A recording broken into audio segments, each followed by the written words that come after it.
Hi friends, മിനിസ് കിച്ചണിലേക്ക് എല്ലാവർക്കും സ്വാഗതം. എല്ലാവർക്കും ഞങ്ങളുടെ ഫാമിലിയുടെ ഹൃദയം നിറഞ്ഞ ഓണാശംസകൾ. എല്ലാവരും ഓണത്തിരക്കിലായിരിക്കുമല്ലോ. വീട്ടമ്മമാർ തലേദിവസമേ ഓണക്കറികളെല്ലാം റെഡിയാക്കി വെക്കും. അതിപ്പോൾ ഉണ്ടാക്കുന്ന ഒരു കറിയാണ് ഇഞ്ചിക്കറിയും പുളിയിഞ്ചിയെല്ലാം. അപ്പോൾ ഞാൻ ഇന്ന് പുളിയിഞ്ചിയുടെ റെസിപ്പിയുമായിട്ടാണ് വന്നിരിക്കുന്നത്. വീഡിയോ കണ്ട് ഞങ്ങളെ സപ്പോർട്ട് ചെയ്യണം. അപ്പോൾ നമുക്ക് വീഡിയോയിലേക്ക് പോകാം.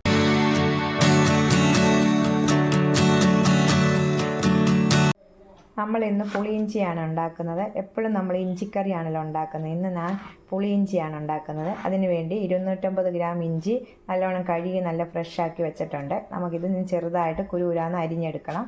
75 ഗ്രാം പുളി എടുത്ത് വെച്ചിട്ടുണ്ട്. ഇത് നമുക്ക് ചെറിയ ചൂടുവെള്ളത്തിനായിട്ടൊന്ന് പെട്ടെന്ന് അപ്പോൾ നമ്മൾ നല്ലോണം കുതിർന്ന് കിട്ടും.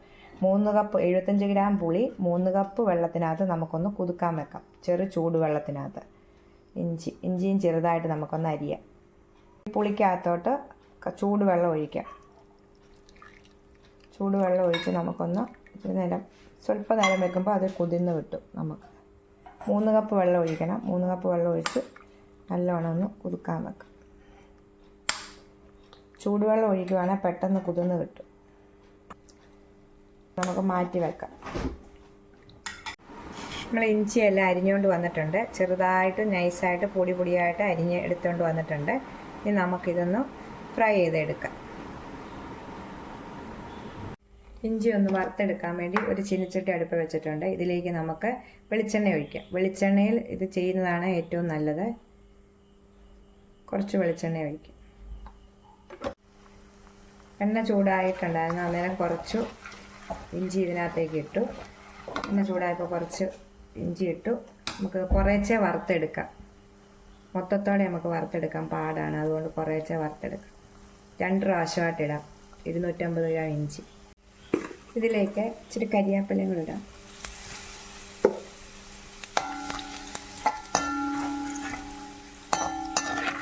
തീ കുറച്ച് വെക്കണം. ഇത്തിരി കരിഞ്ഞ പോലെ ഒരു ബ്രൗൺ നിറമാകുമ്പോൾ ഇത് കോരിയെടുക്കണം. ഇത് കോരി വേറൊരു പ്ലേറ്റിലോട്ട് മാറ്റി വെക്കാം. എന്നിട്ട് നമുക്ക് ബാക്കിയിരിക്കുന്ന ഇഞ്ചിയും കൂടെ ഒന്ന് എടുക്കാം. ഈ ഇഞ്ചി അങ്ങനെ റെഡി ആയിട്ടുണ്ട്. നമ്മൾ ഇച്ചിരി കരിയാപ്പലയും കൂടെ അതിനകത്ത് ഇടും. രണ്ടാമത്തേതിനകത്തും ഇച്ചിരി കരിയാപ്പല ഇട്ടിരുന്നു. ഒത്തിരി മൂത്ത് പോലെ ബ്രൗൺ നിറമാകുമ്പോൾ ഇത് നമ്മൾ വാങ്ങിയെടുക്കണം.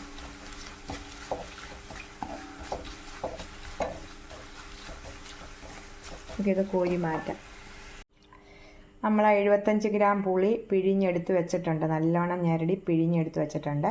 5 പച്ചമുളക്, 5 ടേബിൾ സ്പൂണ് ശർക്കര എടുത്ത് വെച്ചിട്ടുണ്ട്. ഇത് പാനിയാക്കേണ്ട നല്ല ശർക്കരയാണ്. കല്ലും കട്ടയൊന്നും ഇല്ലാത്തതാണ്. നല്ലോണം നമുക്ക് അതിനകത്ത് ഇട്ടാൽ മതി. എല്ലാം റെഡിയാക്കി വെച്ചേക്കുവാണ്. നമ്മൾ ഇഞ്ചി വറുത്ത് കോരി വെച്ചിട്ടുണ്ട്. ഇഞ്ചി വറുത്ത് കോരി വെച്ചിട്ടുണ്ട്. നമുക്ക് കറി റെഡിയാക്കാം. ചീനിച്ചട്ടി അടുപ്പ് വെച്ച് നമ്മൾ എണ്ണ ഒഴിച്ച് വെളിച്ചെണ്ണ നമ്മൾ ഇഞ്ചി വറുത്ത് കോരിയ എണ്ണയാണ് ഒഴിച്ചിരിക്കുന്നത്. ചൂടാകുമ്പോൾ നമുക്ക് 1/4 ടീസ്പൂൺ കടുകിടാം.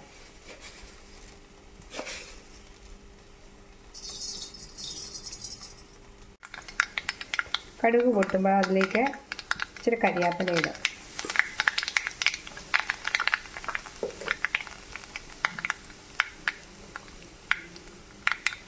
പിന്നെ 5 പച്ചമുളക് വട്ടത്തിലായിരുന്നു.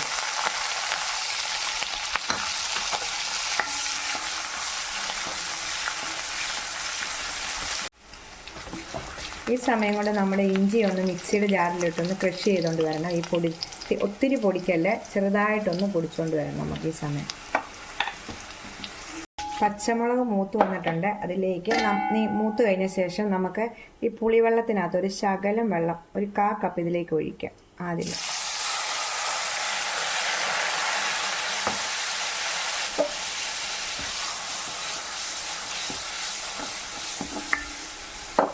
അതെന്താണെന്ന് ചോദിച്ചാൽ നമുക്ക് പൊടികൾ ഇടുമ്പോൾ കരിഞ്ഞു പോകാതിരിക്കാൻ വേണ്ടിയാണ്. ഇച്ചിരി പുളിവെള്ളം ഒഴിക്കുക. അതിലേക്ക് ശേഷം 1/4 ടീസ്പൂൺ മഞ്ഞൾപ്പൊടി, 1/2 ടീസ്പൂണ് മുളക് പൊടി,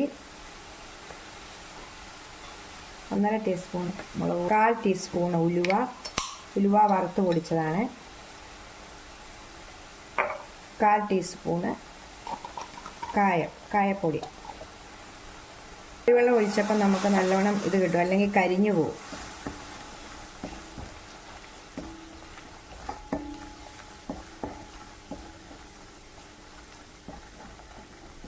ഈ അരപ്പ് നല്ലോണം മൂത്ത് കഴിയുമ്പോൾ നല്ലോണം എണ്ണയ്ക്കകത്ത് കിടന്ന് നല്ലോണം മൂത്ത ശേഷം നമുക്ക് ഈ പുളി വെള്ളം ഒഴിക്കാം. മൊത്തത്തോടെ ഒഴിക്കാം. പുളിവെള്ളം എല്ലാം ഒഴിച്ചിട്ടുണ്ട്. ഇതിന് ശേഷം നമ്മുടെ ശർക്കര ഇതിനകത്തോട്ടിടണം. ശർക്കര എടുത്ത് വെച്ചേക്കുന്ന ശർക്കര ഈ പുളിവെള്ളത്തിലേക്ക് ഇടുക. നല്ലോണം കുറുകട്ടെ. ഉപ്പിടണം, 1/2 ടീസ്പൂൺ ഉപ്പിടണം. നല്ലോണം തിളച്ച് കഴിയുമ്പോഴാണ് ഇഞ്ചി ഇടേണ്ടത്. നല്ലോണം തിളച്ചിട്ടുണ്ട്. അതിലേക്ക് നമുക്ക് ഇഞ്ചി ഒന്ന് ചെറുതായിട്ടൊന്ന് മിക്സിയിൽ ജാറിയിട്ട് ക്രഷ് ചെയ്തുകൊണ്ട് വന്നാണ്. ഇത് നമുക്ക് പുളിയും ഇഞ്ചിയും ശർക്കരയും എല്ലാം കൂടെ നല്ലോണം ഒന്ന് കുറുകി വരണം. ഇഞ്ചിക്കറിയേക്കാട്ടി ടേസ്റ്റാണ് ഈ പുളി ഇഞ്ചി എന്ന് പറയുന്ന കറി. നിങ്ങളെല്ലാവരും ഒന്ന് ട്രൈ നോക്കണം ഈ ഓണത്തിന്. എപ്പോഴും ഇഞ്ചിക്കറിയാണ് ഉണ്ടാക്കുന്നത്. പുളിയിഞ്ചി ഇടയ്ക്കൊക്കെ ഉണ്ടാക്കത്തുള്ളൂ. നല്ല ടേസ്റ്റായിട്ടുള്ളൊരു കറിയാണ്. നമ്മൾ ചെയ്ത് നല്ല കുറുകും. നാളെ ഇരിക്കും തോറും ഇത് ഒരാഴ്ചയോളം നമുക്ക് പുറത്ത് ഇരിക്കും, കേടാകാതെ. നമുക്ക് പിന്നെ എടുത്ത് ബാക്കി ഉണ്ടെങ്കിൽ ഫ്രിഡ്ജിനകത്ത് വെക്കാം. ഈ ഓണത്തിന് നിങ്ങളിതൊന്ന് ട്രൈ ചെയ്ത് നോക്കണം. ഇത് വറ്റി നല്ലോണം കുറുകി വരുമ്പോൾ ഇത് ഓഫ് ചെയ്യണം. ഒന്നുകൂടെ ഒന്ന് തിളച്ച് ഇരിക്കും തോറും ഇത് കുറുകും. മധുരവും പുളിയും ഉപ്പും എല്ലാം നല്ല കറക്റ്റാണ്. അങ്ങനെ കറി റെഡി ആയിട്ടുണ്ട്. തീ ഓഫ് ചെയ്തിട്ടുണ്ട്. ഇനി നമുക്കിത് മൂടി വെക്കാം. ആറിക്കഴിയുമ്പോൾ നമുക്ക് വേറൊരു പാത്രത്തിലേക്ക് മാറ്റാം. അങ്ങനെ പുളിയിഞ്ചിക്കറി റെഡി ആയിട്ടുണ്ട്. ഈസിയായി ഉണ്ടാക്കാൻ പറ്റുന്ന ഒരു കറിയാണ്. ഇഞ്ചിക്കറിയെക്കാട്ടി ടേസ്റ്റാണ്. ചിലർക്ക് ഇഞ്ചിക്കറി ഇഷ്ടമാകും, ചിലർക്ക് പുളിയിഞ്ചി ഇഷ്ടമാകും. ഇത് പുളിയിഞ്ചിയാണ്. എല്ലാവരും ഒന്ന് ട്രൈ ചെയ്ത് നോക്കണം. ഞങ്ങളുടെ വീഡിയോ കണ്ട് ഇഷ്ടപ്പെടുവാണെങ്കിൽ ലൈക്ക് ചെയ്യണം, ഷെയർ ചെയ്യണം, കമൻറ്റ് ചെയ്യണം, സബ്സ്ക്രൈബ് ചെയ്യണം. ടാറ്റാ.